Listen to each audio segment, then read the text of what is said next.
Oi, gente. Espero que essa gravação encontre vocês bem. Nós vamos ter nesse vídeo mais uma aula de preparação para o parto.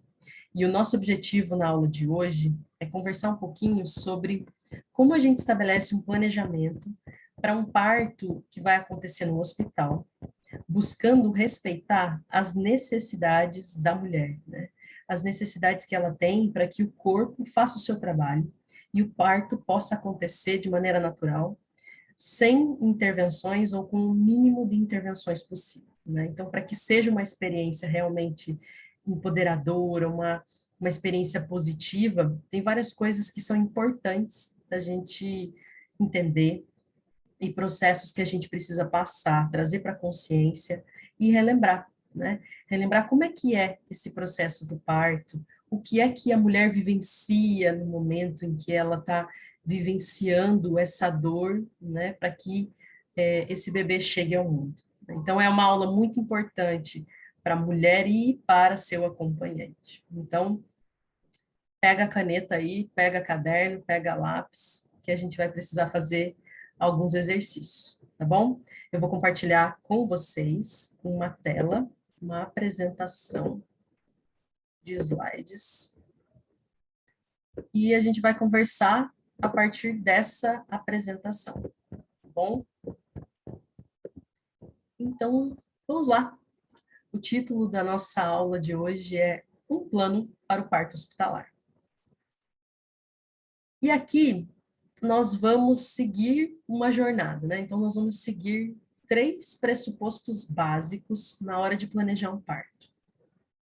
O primeiro, a gente vai identificar o que eu não quero, né?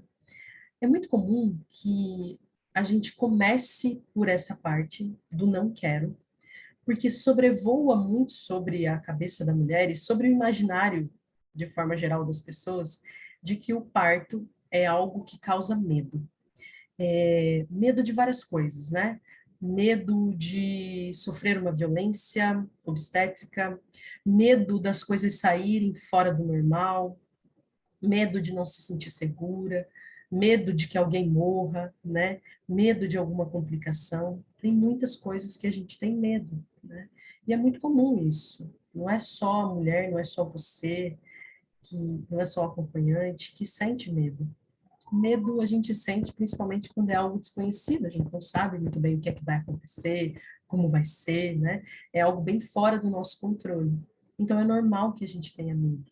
E ouvindo muitas histórias das nossas antepassadas, né, ou das nossas mães, o medo aumenta porque foram uma geração que sofreu muita intervenção no parto, né? Então, a gente normalmente já começa sabendo que isso eu não quero viver, né? E aí o segundo passo, então, é o que que eu desejo, então, né? Se eu tenho referências negativas, mas eu sei que é possível viver uma experiência positiva, como é que eu desejo esse parto? O que que é importante para mim? Se eu fechar os meus olhos agora e imaginar como seria o nascimento do meu bebê, como eu imagino isso acontecendo? Eu consigo imaginar? Esse é um dos exercícios que a gente vai fazer hoje. E o terceiro, o que é que eu preciso para parir de maneira natural? O que é que o meu corpo precisa? O que é que a minha mente precisa? O meu espírito? Do que eu preciso para não atrapalhar o funcionamento do meu corpo? Porque a gente vai partir dessa premissa. O corpo sabe parir, o bebê sabe nascer. E se a gente não interferir nesse processo, a chance, a maior chance é das coisas acontecerem de maneira natural. E tudo bem, né? Então, começando pelo que eu não quero. Então, agora, você vai parar, você vai pegar uma folha de papel em branco ou um caderno que talvez você já tenha, onde você está estudando sobre o parto. E você, mulher, vai pegar a sua folha, a sua caneta, a acompanhante vai fazer a mesma coisa, vai pegar a sua folha, vai pegar a sua caneta. E vocês vão escrever, cada um na sua folha, cada um com os seus não quero, tá? E vai escrever o que você não quer vivenciar no parto e por que você não quer, tá? Então, vai ser uma atividade separada. Vocês vão fazer a mesma atividade, mas cada um vai fazer a sua, e não precisa compartilhar qual é o um do outro, só se vocês quiserem, tá? Você pode tanto pausar esse vídeo e fazer agora, tá? Quanto pode fazer depois de terminar a aula, mas eu aconselho que você faça isso bem agora, porque depois pode ser que você esqueça. E não dá para você esquecer, porque essa é uma tarefa muito importante. E na nossa próxima aula, a aula depois dessa, a gente vai retomar essa tarefa, porque essa é uma tarefa bem importante, e a gente vai fazer uma atividade com esse papel, com esses motivos que você listou, tá bom? Então, não pula essa tarefa, não deixa de fazer essa tarefa. Escreve lá, não quero, eu não quero isso. Por quê? E aí você justifica. Combinado? É uma etapa muito importante. Normalmente, uma das coisas mais comuns, que a gente já começa dizendo que não quer, quando vai vivenciar um parto, principalmente hospitalar, a gente não quer que seja feita intervenções de rotina. O que são as intervenções de rotina? São protocolos que os hospitais têm, que vão fazer em todas as mulheres, independente de como elas chegam, ou em que fase, ou o que elas querem ou não querem, o que elas têm medo ou não têm medo. Tipo, simplesmente vão fazer, tá?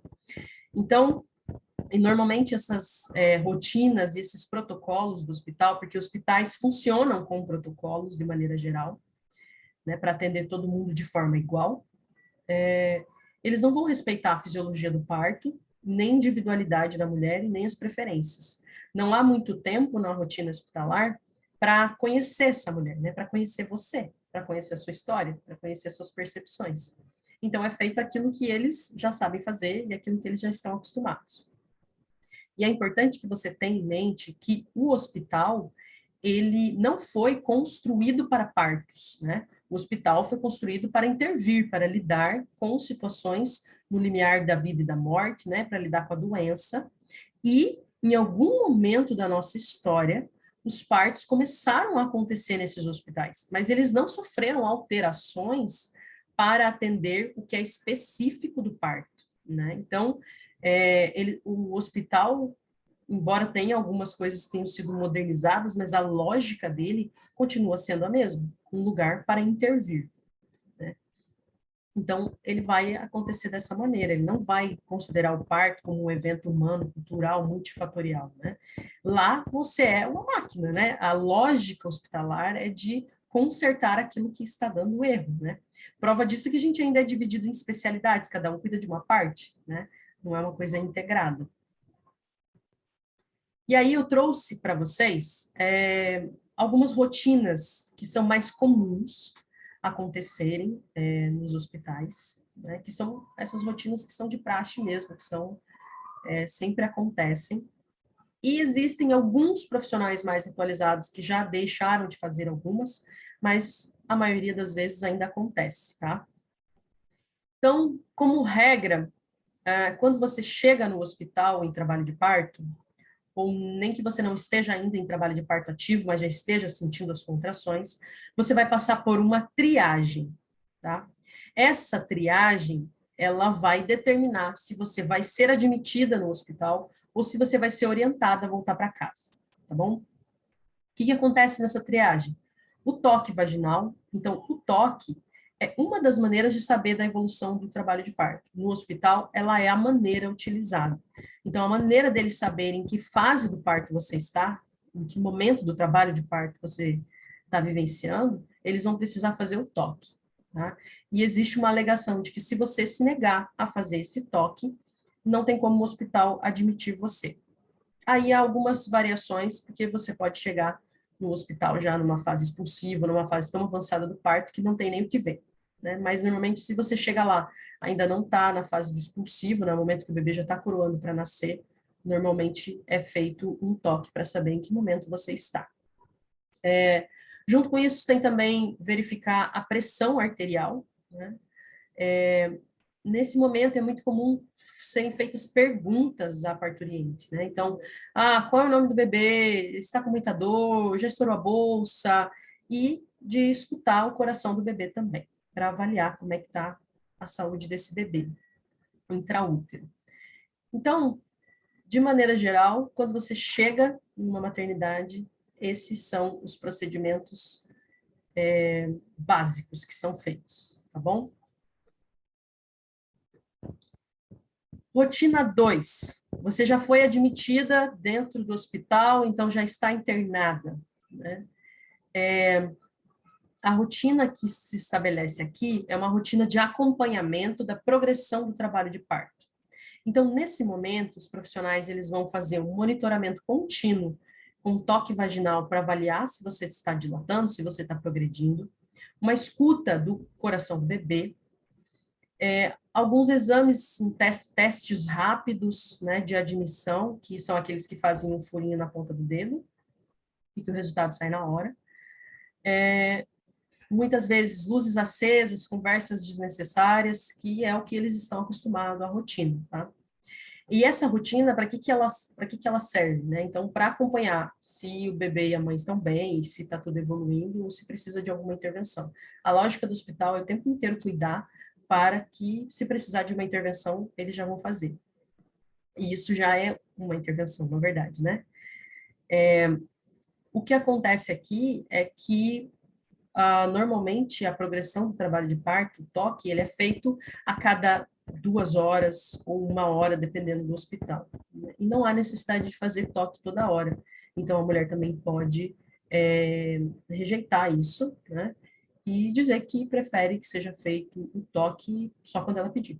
Né? Que é o melhor, porque aí não fica interrompendo o tempo todo. E a escuta do bebê é algo que acontece com mais frequência do que o toque, e, de acordo com a evolução do trabalho de parto, essa ausculta é feita um espaço mais curto de tempo entre um e outro, um intervalo mais curto, tá? Então, vamos supor que no período expulsivo, essa escuta do bebê, ela pode variar entre 30 e 15 minutos, ela pode ser mais frequente, tá bom? Depende do tempo que esse período expulsivo do trabalho de parto vai durar. Mas fica tranquilo que a gente já vai falar sobre as fases do trabalho de parto, tá bom? As luzes acesas também, algo que é importante colocar no plano de parto, né? Porque a gente vai ver mais para frente que as luzes apagadas e o silêncio são uma das principais coisas que uma mulher precisa em trabalho de parto. Rotina 3. Então, essas rotinas, elas são numa fase mais avançada do trabalho de parto, né? Então, o puxo dirigido, a episiotomia e o rompimento da bolsa. Existem profissionais que são mais atualizados que não realizam esses procedimentos como rotina, só em casos bem especiais, mas esses profissionais, eles ainda são minoria, tá? Então, para muitos ainda é muito comum, e é o que se faz e praxe, puxo dirigido, que é ficar orientando a mulher como ela deve fazer força, ou ficar dizendo para ela o que ela deve fazer para o bebê nascer mais rápido. A episiotomia também é a mesma lógica de fazer um corte ali na vagina, né? Fazer um corte que vai ajudar com que esse bebê faça a passagem. Então, é entendido muito como uma ajuda para acelerar o trabalho de parto, e o rompimento da bolsa também, né? Então, são 3 procedimentos para que o parto aconteça mais rápido, e que são desnecessários, a menos que haja algum risco e esse parto precise acontecer o quanto antes, porque esse bebê não pode mais ficar tanto tempo lá dentro. Ele precisa ter algo justificado, mas como rotina, não é recomendado. A própria episiotomia, existem muitas evidências de que ela nunca é necessária, que é melhor ter uma laceração. Mas ainda é algo com algumas controvérsias. Então, vale sempre conversar sobre isso com o profissional que está te atendendo, que está fazendo a assistência, e ver como que ele vê isso também, tá? Mas, via de regra, há várias coisas que a gente pode fazer para evitar esse tipo de intervenções. E ela não precisa ser uma rotina, né? Rotina 4. Aqui nós já estamos na fase em que esse bebê nasceu, né? Então, nasceu o bebê. O que tem de rotina nessa fase? Cordão umbilical cortado imediatamente. Procedimentos com o bebê, como aspiração, peso, altura, nota de Apgar, vitamina K, ou nitrato de prata, e a ocitocina para expulsão da placenta. O cordão umbilical, o que é ideal, o que se recomenda, é que ele só seja cortado depois de parar de pulsar, porque você pode fazer uma transição mais leve, né, mais amorosa com esse bebê que está aprendendo a respirar pelo nariz, né? Então esse pulmão está sendo colocado em atividade, ele acabou de maturar.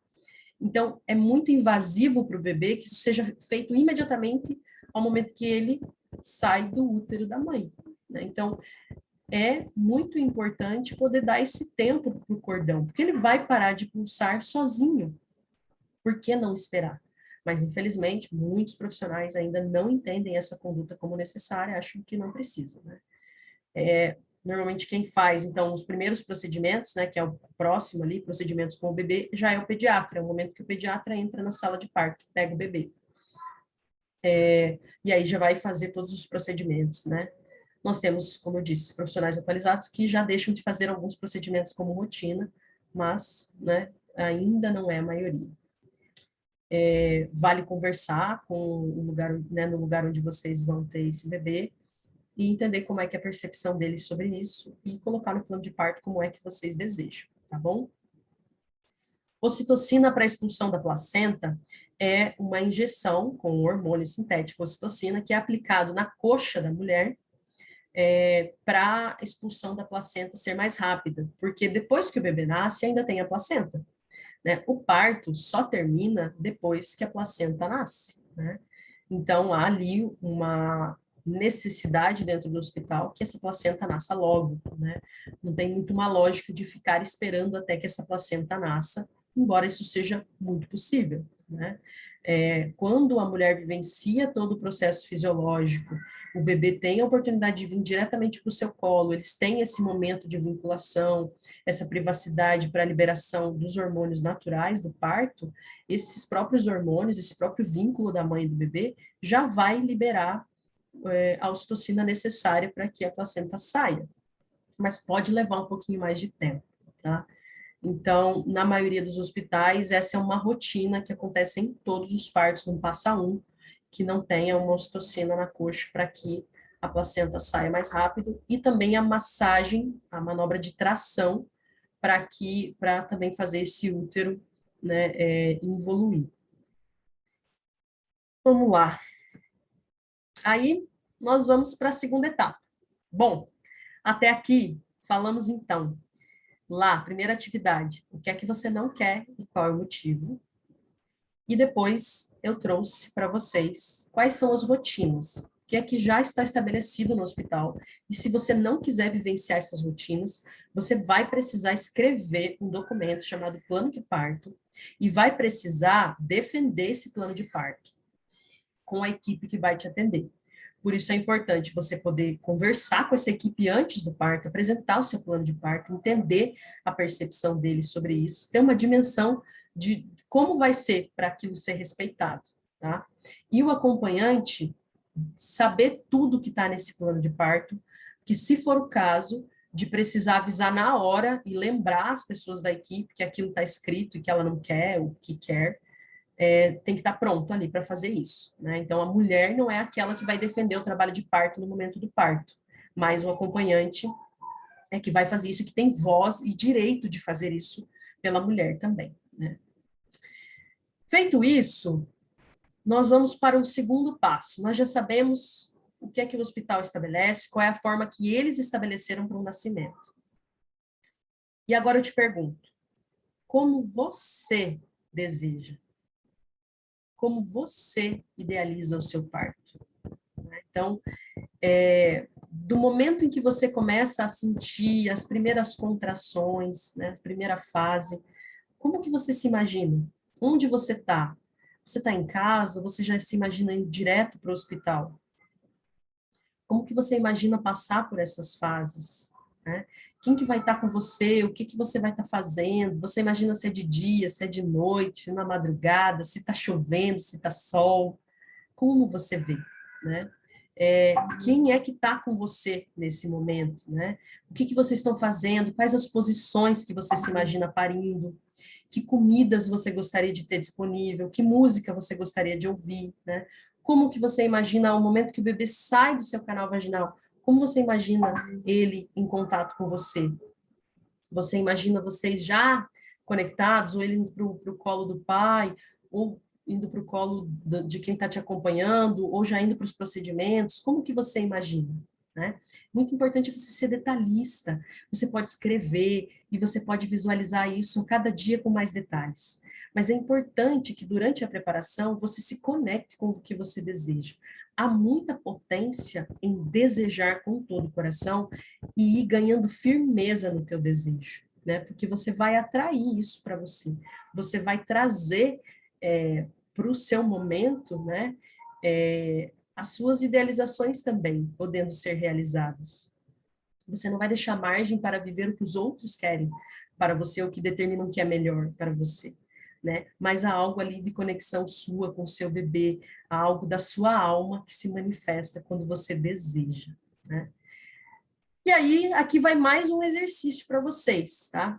Escreva essa visualização, acredite nela e feche os teus olhos. Todo dia tire um tempo para respirar profundamente e conectar com esse momento do parto, tá? Faça todos os dias essa pausa. 3 a 5 minutos que você pare todos os dias para respirar consciente e visualizar mais um pouco de como que você quer vivenciar esse dia, você vai chegar lá preparado. Mas se você deixar para viver isso só na hora do parto, talvez seja mais difícil. Então você pode facilitar isso, se preparando agora. Tirem sempre um momento vocês dois e façam isso, né? Respirem juntos. No momento do parto, a mulher precisa o tempo todo ser lembrada de respirar, para não cair no desespero da dor, para não tentar ficar fugindo da dor. A respiração traz a gente para a consciência do agora. E não adianta muito o acompanhante ou mesmo a doula ficar dizendo para a mulher, respire, vamos lá, né? A melhor coisa que a gente pode fazer é respirar junto com essa mulher. Então a gente vai respirando e ela olhando para nós nos imita. Então a gente já evita falar, mas a gente vai vivenciando. Então por que não vocês já fazerem esse exercício agora? Um sentar de frente para o outro e respirar. Façam isso, que eu garanto que vai fazer muita diferença no momento do parto. O parto acontece dentro, é dentro. É no momento de maior interiorização, no momento que a mulher sai totalmente da mente racional, é que o parto em si acontece, é que esse bebê vem ao mundo, essa dilatação fica total e o bebê passa pelo canal vaginal. Quanto mais entregue ao processo do corpo, mais fácil esse parto acontece. E a gente costuma dizer que o parto acontece na partolândia, que é um lugar onde a gente se vê como um mamífero mesmo. A gente não pensa, a gente só sente, assume posições que normalmente a gente não é acostumado a assumir, a gente faz barulhos que normalmente a gente não faz, né? E a gente se concentra totalmente no corpo e parece que a gente está em outro planeta.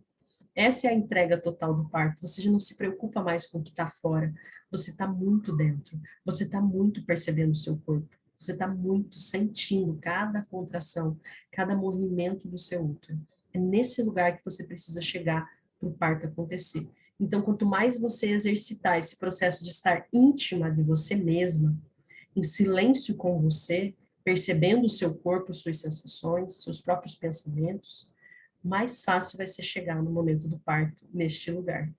Mais tranquila vai ser a sua trajetória, tá? E aqui tem uma frase de um livro chamado Roube como um Artista, que fala sobre criatividade, e ele diz assim, finja até conseguir, que é essa coisa da gente idealizar, da gente desejar e da gente repetir para nós mesmos aquilo que a gente quer viver. O tempo todo, eu já estou vivendo isso. Eu já acredito que essa é a minha realidade. E aí, quando chega o momento, aquilo já está fluido e aquilo já está manifestado. Bom, aqui nós entramos na parte final dessa conversa, onde eu vou falar um pouco para vocês sobre o que é que a mulher precisa para parir, né? Então, uma das premissas que a gente vai partir é que o corpo sabe o que fazer. Parir é um processo natural e instintivo, tá? Só que a gente pode ser atrapalhada nesse processo instintivo. Então, não há como impedir o parto de acontecer, mas tem como atrapalhar. Então, o ambiente pode atrapalhar, as questões internas, emocionais desta mulher também podem atrapalhar o processo.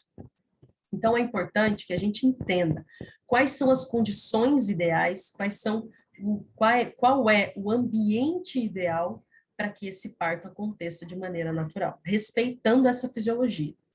E aí a gente vai passar um pouco sobre o que acontece em cada fase, né? Então, nós temos aqui o pródromos, a primeira fase, que é a fase latente do trabalho de parto, a segunda, que é a fase ativa e a transição para o expulsivo, que é a terceira fase, e a quarta fase, que é a fase de vinculação da mãe e do bebê, quando o bebê já nasceu e está nascendo a placenta também. Bom, o que é os pródromos, né? Então, os pródromos, ele é um período que antecede o trabalho de parto ativo, né? Tem contrações nesse período, só que são contrações mais ainda irregulares, elas podem acontecer uma de manhã, uma à tarde, uma, duas de manhã, uma à tarde, depois vai à noite acontecer outra, ou uma ou duas no dia, não tem nada muito uma atrás da outra, nada muito ritmado, tá? E ela pode durar dias, né? Então, nos pródromos, você pode passar alguns dias e até semanas vivenciando essas contrações, né? A barriga fica dura, algumas sensações na pelve, às vezes uma dor nas costas, você vai já sentindo, mas ainda tem espaços mais longos e acontece uma, duas, três vezes no dia, pode acontecer até mais, mas falta esse ritmo, tá bom? Nessa fase também pode sair o tampão, não sei se você sabe o que é o tampão, né? Mas ele é um muco mais espesso, que vai sair pelo canal vaginal, que pode ser mais amarelado, pode sair com umas rajadinhas de sangue.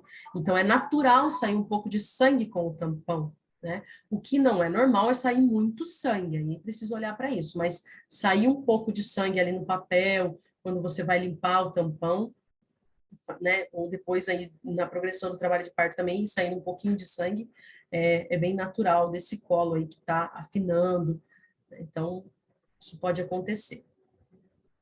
E aí nos pródromos pode bater uma ansiedadezinha, sabe? Tipo, nossa, será que é? Será que não é? Né? Então, e é importante levar com leveza, saber que os pródromos existem, saber que ele é uma preparação, é algo que indica que o parto está próximo, sim, mas não quer dizer que ele vai acontecer agora ou que ele vai acontecer amanhã. Ele está próximo. E então você pode aproveitar esse tempo para fazer um passeio, você pode aproveitar para fazer alguma coisa divertida, acertar os últimos detalhes de alguma coisa que você quer deixar pronta, levar com naturalidade e leveza, respirar, né? Lembrar sempre que o melhor momento é o momento do agora, não ficar vivendo lá no futuro, que vai acontecer, né? Não vai ser a sua ansiedade que vai fazer o parto acontecer mais rápido, pelo contrário.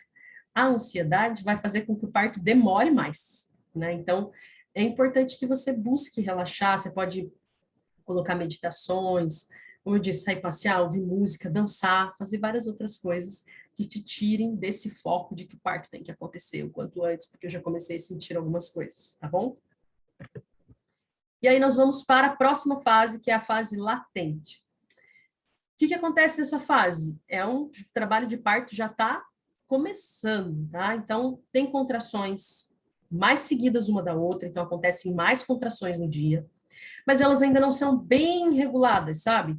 Elas podem acontecer com um intervalo de 7 minutos, 10 minutos, 15 minutos, ou menos, né? Mas elas vão variando, não existe um ritmo regular, sabe? Então, você pode ter uma contração agora, que dura lá 1 minuto, 50 segundos, 40 segundos, e ela tem um intervalo. Nesse intervalo, você consegue conversar, consegue dormir, consegue comer alguma coisa, consegue se movimentar. Essa é a fase latente. Essa é uma fase que é a mais longa, que o que está acontecendo no corpo nesse momento, né?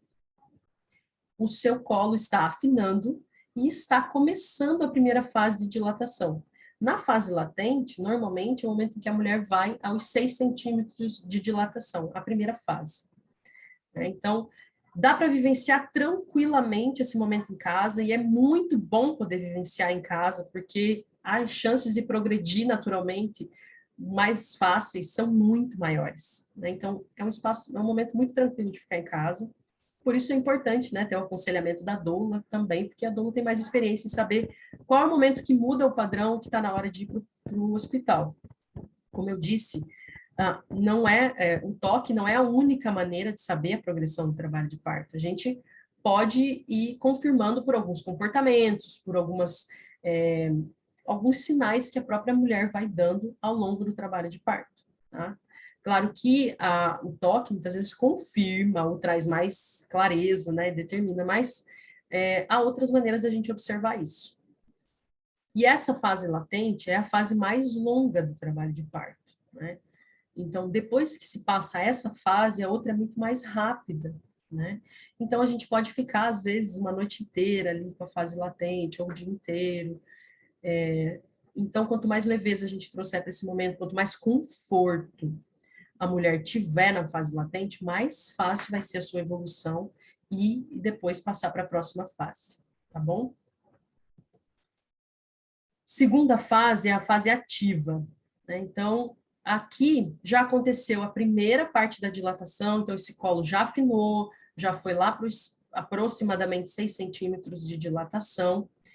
Aí, nesse momento, a gente está mudando para a fase ativa, tem uma mudança grande no ritmo dessas contrações. Então, pode ser que essas contrações sejam ali com um intervalo mais curto, de 3 ou 5 minutos, mas elas estão durando sempre mais ou menos o mesmo tempo e o mesmo intervalo. Por pelo menos 1 hora, e mesmo depois de ficar um tempão no banho, elas não cessam, elas não diminuem. E pode, inclusive, a mulher já começar a sentir alguma pressão ali na região da pelve, né, na região do assoalho pélvico, na virilha, porque esse bebê, então, depois dos 6 centímetros, ele faz uma descida e ele começa a empurrar, né? Ele começa já a empurrar ali naquele colo e passando pelo colo do útero para ir chegando ao canal vaginal.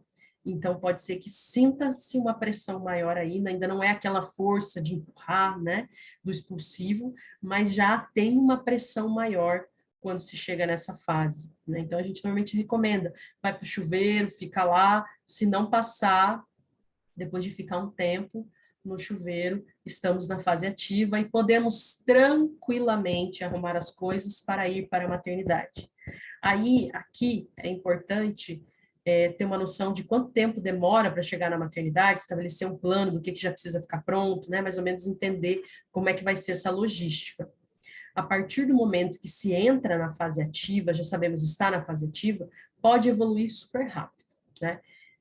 Não é aquela coisa de tipo, a jato, em 20 minutos esse bebê nasceu, mas pode evoluir, vai evoluir mais rápido do que a fase latente, né? Não vai durar o mesmo tempo do que a fase anterior, vai ser menor, tá?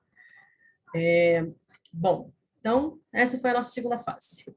Terceira fase, dilatação completa, bebê desceu, passou já pelo colo do útero, está no canal vaginal e já está coroando, né? Já está lá no canal vaginal aparecendo, já está aparecendo os cabelinhos e começa aquela força involuntária do corpo dessa mulher de fazer força. O corpo mesmo vai fazer força para esse bebê sair e esse bebê vai empurrar, vai fazer o movimento de girar para poder passar pelo canal vaginal, né?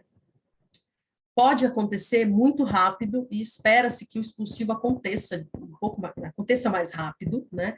Mas ele também pode ser um pouco demorado. Estima-se que uma duração de até 3 horas é um período expulsivo comum, normal, pode acontecer.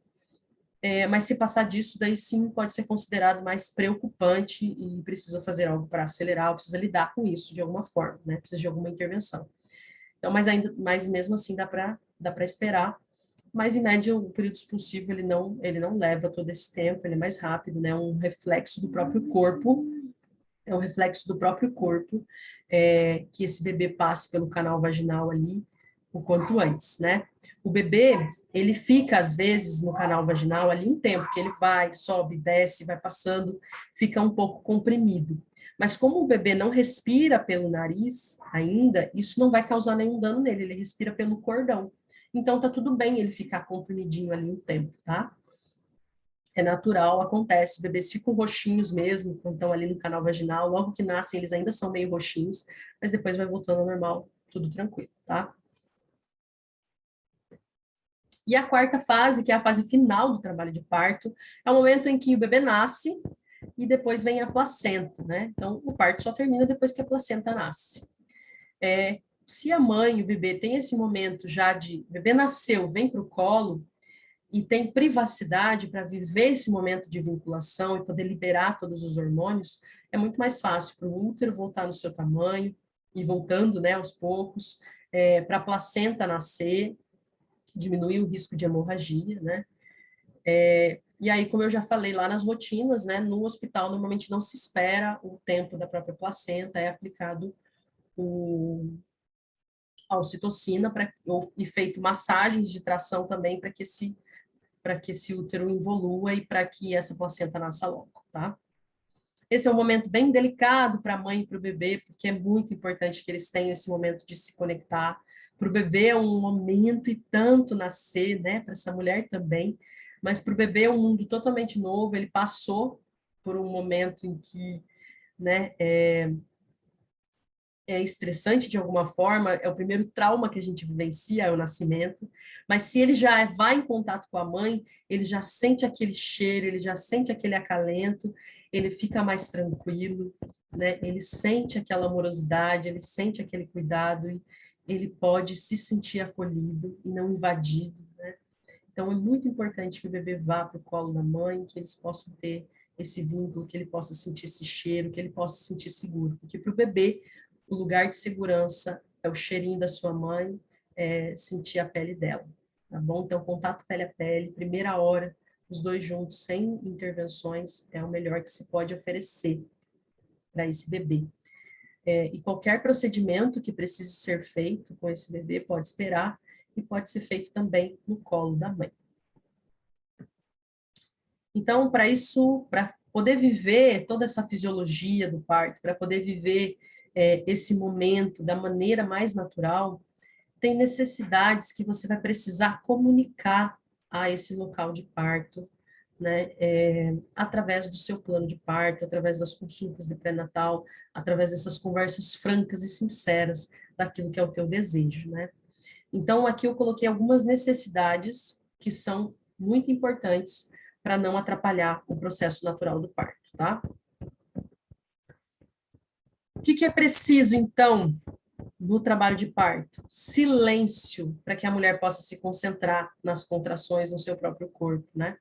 No momento de intervalo, que ela possa relaxar, que ela possa ficar tranquila, né? Que ela não precise ficar respondendo perguntas, que ela não precisa ficar se estressando com coisas que querem fazer com ela e ela não quer, né? Para isso tem que estar tudo escrito no plano de parto. O acompanhante comunica, a doula também pode responder algumas questões do plano de parto, mas de preferência o acompanhante. Precisa de iluminação mínima, então a penumbra, né? O lugar escurinho ajuda muito a não estimular a parte mais racional do cérebro, né? Que é o nosso neocórtex. E aí, né, assim pode garantir mais foco e concentração no sentir no próprio corpo, né?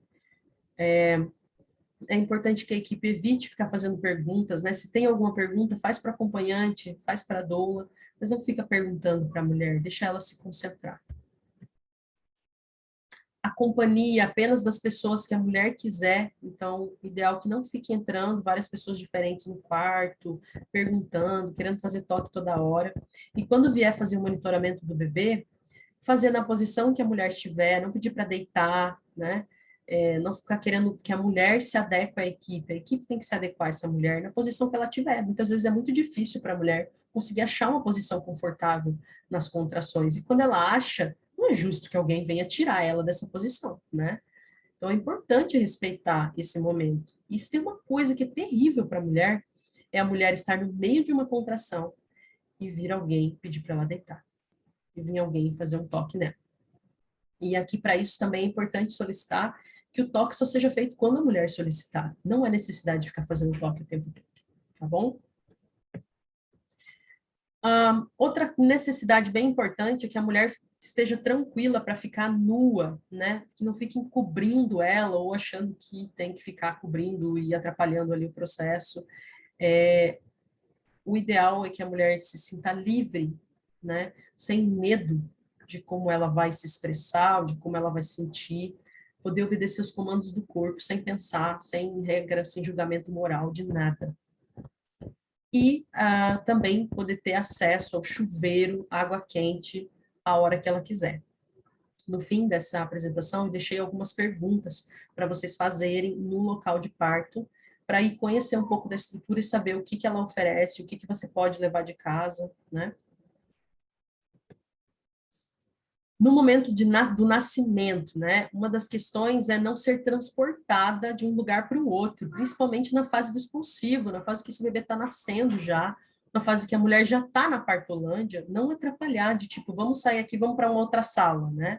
Esse momento atrapalha muito, então é importante pedir que isso não seja feito, né? Caso, a menos que seja um caso de extrema necessidade, seja justificado. Mas se for só para ser mais prático, mais fácil para a equipe, não vale a pena, né? A mulher tem que parir onde ela quiser. Se ela estiver lá no cantinho do banheiro, no cantinho do quarto, quietinha, tranquila, a equipe que se adeque a ficar na posição que der para receber o bebê sem atrapalhar a mulher, tá? Sempre a lógica é a equipe se adequa à mulher, não a mulher vai se adequar à equipe, tá? E uma coisa importante, você não é obrigada a nada, né? Então, você não é obrigada a mudar de posição, você não é obrigada a aceitar isso ou aquilo, tá? Então, tá tudo bem com você, tá tudo bem com o bebê, você está vivendo o seu momento, não há risco nenhum evidenciado, você faz o que o seu corpo sentir que é melhor, né? Durante o expulsivo, né, comunicar que você quer ter a liberdade para sentir o seu corpo, né? Que se você quiser ser se você precisar de ajuda de como vai fazer a respiração, o puxo, você pode pedir, mas ninguém fique fazendo isso por você, porque muitas vezes irrita e atrapalha, né?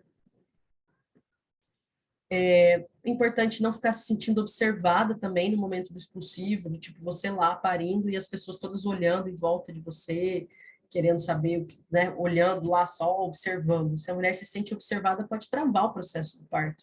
Então, manter luzes apagadas, temperatura ideal, silêncio e deixar acontecer. Só ter alguém para receber esse bebê, né? No momento do nascimento, né, o bebê coroando, passando pelo canal vaginal, uma das melhores posições é 4 apoios, tá? Porque a bacia fica numa posição legal, tem espaço, né, para esse bebê muito mais fácil, mas você vai escolher a posição que for melhor para você, que você se sentir melhor, né? No hospital pode ter a banqueta do parto de cócoras, né? Você pode ser sustentada pelo acompanhante, né, que pode te segurar aqui, né, debaixo dos braços, e você ficar numa posição semi-sustentada. Se você quiser também na cama de parto, tudo bem, a posição que você sentir, tá? Se quiser ficar de lado, pode testar uma posição ou outra, experimentar, né? Nesse momento, né, do nascimento, momento do expulsivo, muitas vezes é um momento que muda uma ação hormonal no corpo da mulher, que ela é tomada pela adrenalina, né? Esse é o único momento em que a adrenalina é bem-vinda no trabalho de parto, porque ela vai ajudar no reflexo de ejeção do feto, né? De colocar esse feto para, de colocar esse bebê para fora. Então, é um momento que a mulher precisa de força, né? Muitas vezes para sustentar próprias pernas, né? Precisa estar muito ali conectada com o corpo, precisa ter muita garra. Às vezes tem mulheres que nesse momento acham que vai morrer. E tem um ditado que diz, né? Quando você acha que está morrendo, o bebê está nascendo. Então, se você acha que vai morrer, provavelmente esse bebê já está saindo. E é muito natural. E pode ser que nesse momento a mulher precise de alguma frase de encorajamento ou de lembrar ela que o parto está acabando, né? De se ela quiser tocar ali a cabecinha do bebê que está saindo, ou se ela quiser um espelho para ver o bebê saindo também, é uma é uma oportunidade, tá? E durante a primeira hora, então, nesse momento que o bebê nasceu, veio para o colo, se a mulher quiser esse bebê no colo, também tem o direito de não querer, né? É uma das coisas que se recomenda exatamente para a liberação hormonal, mas nada é obrigado, cada mulher é única, cada mulher tem o seu sentir e precisa ser respeitada, né? Tá tudo bem, não tem problema nenhum, tá bom? Mas é importante sempre observar, então, o que que essa mulher demonstra querer, né? O que que você demonstra querer, a gente vai estar olhando e te acolhendo no que você precisa, tá bom? Durante a primeira hora, então, os procedimentos serem realizados com o bebê no colo ali, né? Esperar o máximo de tempo possível e quando for fazer os procedimentos, fazer com o bebê no colo. Se for o caso de tirar o bebê do colo da mãe para fazer o procedimento, quem vai junto é o acompanhante. É o acompanhante que acompanha o bebê também, né? Vai acompanhar qualquer procedimento que vai ser feito com o bebê. Por isso é muito importante que o acompanhante tenha plena ciência do que é que essa mulher desejou para esse bebê, né? Para poder defender as questões que foram colocadas no plano de parto, né? Então, se vocês colocaram, por exemplo, que vocês não querem aspiração, que vocês não querem um colírio nitrato de prata, que vocês não querem que peguem bruscamente, que vocês não querem que coloque a mão nas costas, seja lá o que for, o acompanhante é que vai defender nesse momento, porque a mulher não vai estar olhando isso, né? E aqui uma reflexão sobre a placenta, para vocês pensarem o que é que vocês querem fazer com a placenta, né? Se vocês vão querer levá-la para casa ou não, se vão querer um carimbo da placenta, né? De colocar ela numa folha de papel e ficar ali o formato dela, né? Para depois registrar o nascimento do bebê naquele desenho. Se vocês forem querer levar para casa, precisa ver com o hospital qual é o procedimento, se precisa levar algum pote, alguma coisa, ou se eles têm, oferecem, tá?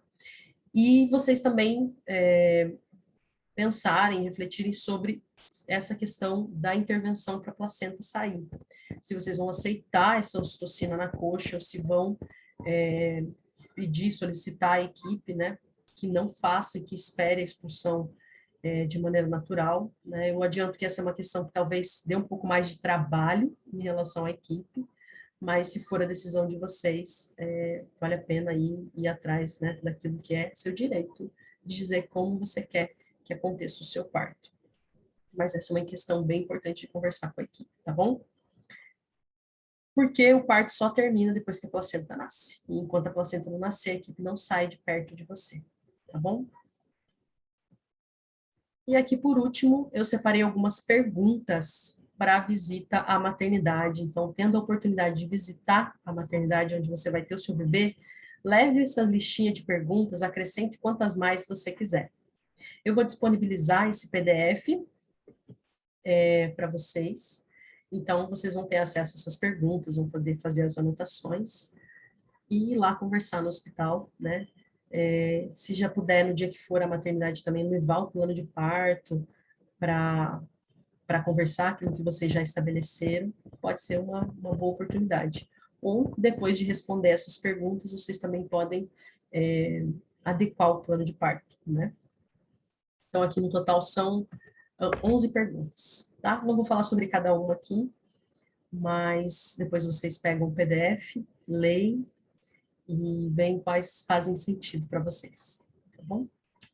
Por hoje é isso. Se você tiver mais dúvidas, se vocês tiverem dúvidas sobre algum aspecto específico, tem algum tema que, puxa, eu quero muito que você fale, eu quero entender melhor isso, você me avisa, que aí a gente monta uma aula baseada nessa dúvida, nessa questão, tá bom? Até a próxima.